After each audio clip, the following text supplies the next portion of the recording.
Hello সবাইকে, আমি স্মৃতি। আমার ইউটিউব চ্যানেলে তোমাদের সবাইকে ওয়েলকাম। আশা করি তোমরা ভীষণ ভালো আছো, আমিও ভীষণ ভালো আছি। তো অনেক দিন পর আজকে তোমাদের সঙ্গে একটা মেকআপ টিউটোরিয়াল শেয়ার করছি। আসলে অনেকটা দিন আমার মাঝখানে গ্যাপ গেছে, যার জন্য অনেক দিন পর আজকে একটা ভিডিও শেয়ার করা।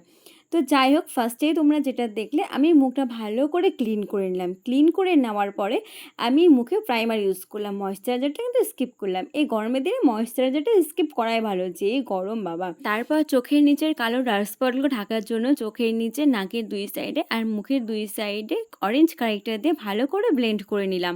তারপরে ফাউন্ডেশন, আজকে আমি পিএসসির ফাউন্ডেশনটা ইউজ করেছি। পিএসসির ফাউন্ডেশনটা আমার ভীষণ ভালো লাগে, আমার স্কিন টোনের সঙ্গে ভীষণ যায়। পিএসসির ফাউন্ডেশনটা ইউজ করার পরে তারপরে পাউডার ইউজ করার পরে কন্ট্যুর, গালে কপালে থুতনির নিচে, তারপরে নাকে ভালো করে কন্ট্যুরিংটা করে নেওয়ার পরে ব্লাশার।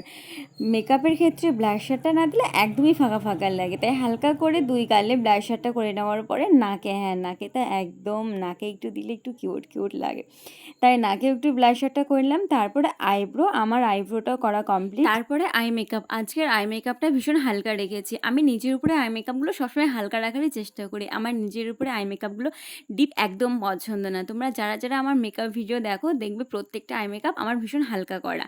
যাই হোক, তারপরে মাস্কারা দেওয়ার পরে হাইলাইটার ইউজ করার পরে আজকে আমি লিপস্টিক ইউজ করেছি রেকর্ডের লিপস্টিকগুলো কিন্তু ভীষণ কিউট আর মিষ্টি। তবে হ্যাঁ, আমি কোন শেডটা ইউজ করেছি সেটা জানতে হলে আমার কমেন্ট সেকশনে জানাও। তারপরে আজকে আমি কালো টিপ পরেছি, কালো টিপ পরার পরে সিঁদুর। এই হলো আমার ফাইনাল লুক। আমার ফাইনাল লুকটা তোমাদের কেমন লাগছে অবশ্যই জানিও। ভালো লাগলে লাইক, কমেন্ট আর ভিডিওটা শেয়ার করে দিও। আর হ্যাঁ, আমার প্রোফাইলটা ফলো করতে একদম ভুলো না। আজকে এখানেই দেখা হচ্ছে নেক্সট ভিডিওতে। তোমরা সকলেই খুব ভালো থেকো, সুস্থ থেকো আর সঙ্গে থেকো। টাটা।